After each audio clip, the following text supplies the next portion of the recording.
Bien, nosotros estuvimos trabajando hasta ahora la revolución industrial, la ilustración y la independencia de Estados Unidos.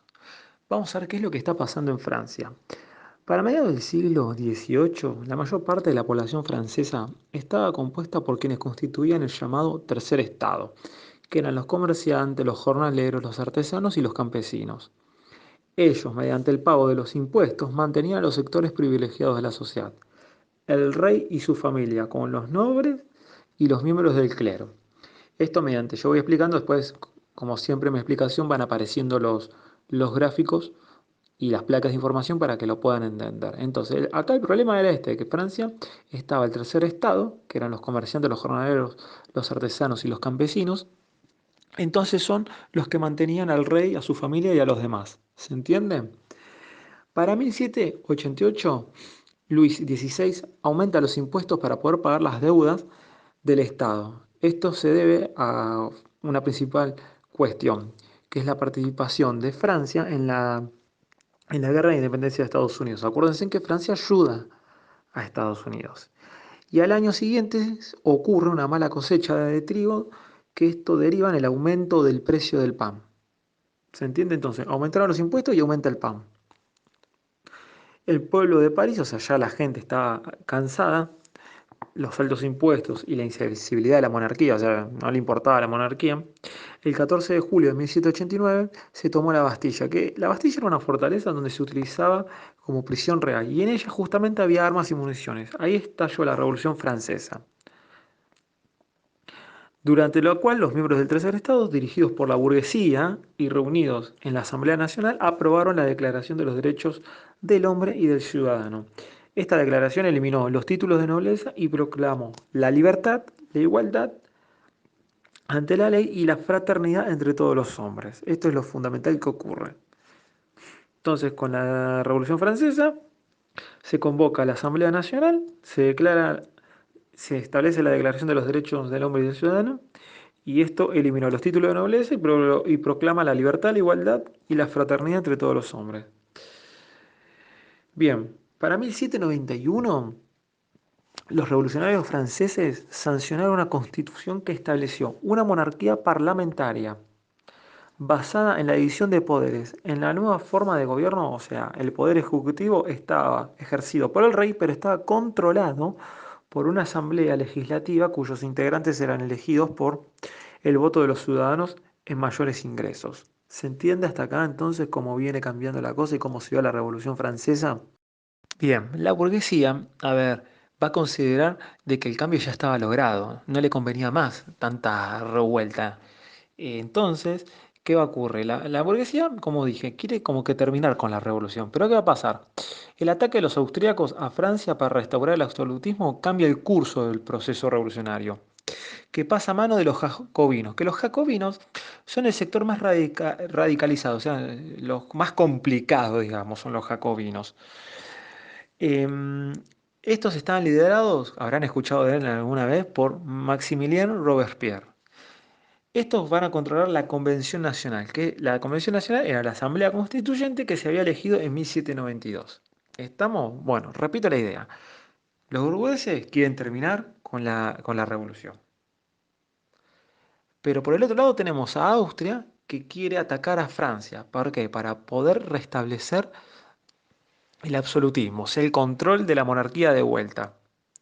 Los jacobinos, que es el sector más radicalizado, o sea, son los, como dije, los más complicados que están liderados por Robespierre, van a tomar el control de la Asamblea Nacional y van a establecer la convención. Lo que va a hacer la convención es suprimir la monarquía directamente, establecer la república y condenó al rey Luis XVI a ser ejecutado en la guillotina por haber alentado a Austria para que atacara a Francia. ¿Se entiende? La convención, ante el peligro que representaban los demás ejércitos, delegó, o sea, da el poder ejecutivo en el Comité de Salvación Pública, que es un organismo compuesto por 12 miembros, entre los que se encontraba el mismo Robespierre.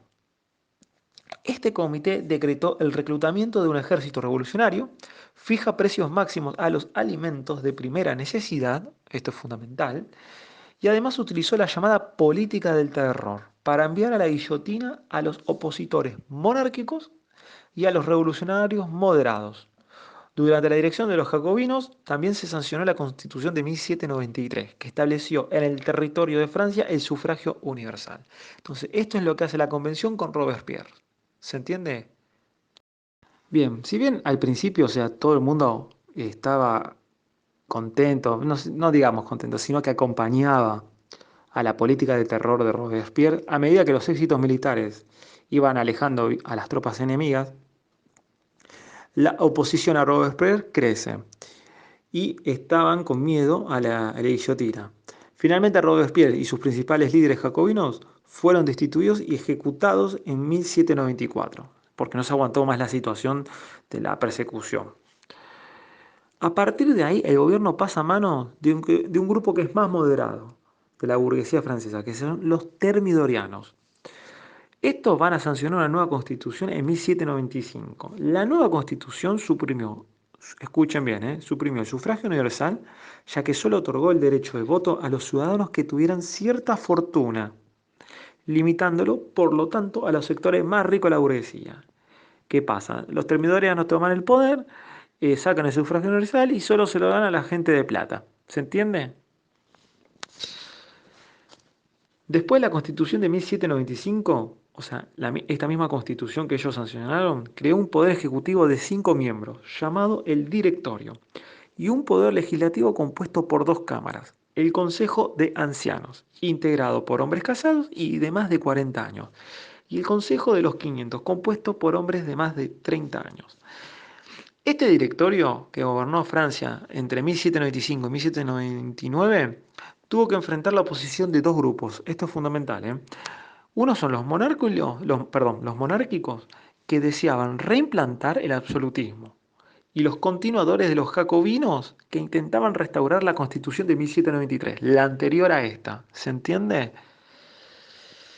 Para poder seguir adelante el directorio, el gobierno se tuvo que aliar con los altos mandos militares y el ejército se transformó en un soporte para el poder político. Justamente en las filas del ejército, poco a poco iba cobrando fuerza la importancia de Napoleón Bonaparte, que era este joven general que durante 1796 y 1797 el tipo había vencido a varias veces a los austríacos. ¿Se entiende? Entonces, los termidorianos los termidorianos toman el poder, después de sacarse encima a Robespierre, sancionan la Constitución de 1795, se saca el sufragio universal y solo puede votar la gente que tiene plata. ¿Se entiende? Con la Constitución de 1795 se creó un poder ejecutivo de 5 miembros, que era el llamado el directorio, y un poder legislativo que estaba compuesto por 2 cámaras. ¿Se acuerdan? El Consejo de Ancianos, que eran hombres casados y de más de 40 años, y el Consejo de los 500, compuesto por hombres de más de 30 años. ¿Se entiende? ¿Qué pasa? Como el directorio gobernó entre 1795 y 1799, tuvo que enfrentar la oposición de estos dos grupos, que yo ya los mencioné, que eran los monárquicos, que deseaban replantar el absolutismo, y los continuadores de los jacobinos, que intentaban restaurar la Constitución de 1793. Entonces, para poder salir adelante, el directorio lo que hace es aliarse con los altos mandos militares, y el ejército pasa a ser un trasfondo político, o sea, pasa a tener más peso y poder. Y entre las filas del ejército, el que se encontraba la figura era Napoleón Bonaparte, que era un general que venía teniendo muchos éxitos militares, sobre todo contra los austríacos. ¿Se entiende hasta acá? Para 1799, el directorio finalmente es derrocado por un grupo de civiles y militares. ¿Qué pasa? No le pudo hacer fuerte, digamos, la presión que tenía tanto externa como interna el directorio. Por lo tanto, se hace este golpe de Estado, entre comillas, como siempre, ¿no? Este, mm, Este golpe fue encabezado por Luciano Bonaparte, que es el hermano de Napoleón, pero que conformó un nuevo poder ejecutivo que está integrado por 3 miembros. El consulado. En este organismo, escuchen bien, en este organismo Napoleón ocupó el cargo de primer cónsul, que tenía las facultades para sancionar leyes y nombrar y deponer funcionarios, fundamental. Tras derrotar nuevamente a los austríacos, Napoleón intentó pacificar a la sociedad francesa. ¿Cómo hace? Reconciliando a los grupos enemistados desde hace 10 años. Para lograr esta política, el tipo concedió una amplia amnistía a los emigrados monárquicos, o sea, le da un perdón a los que apoyaban a la monarquía. Y para 1801 firmó un acuerdo con el Papa que estableció las relaciones con la Iglesia Católica, que estaban rotas desde 1789.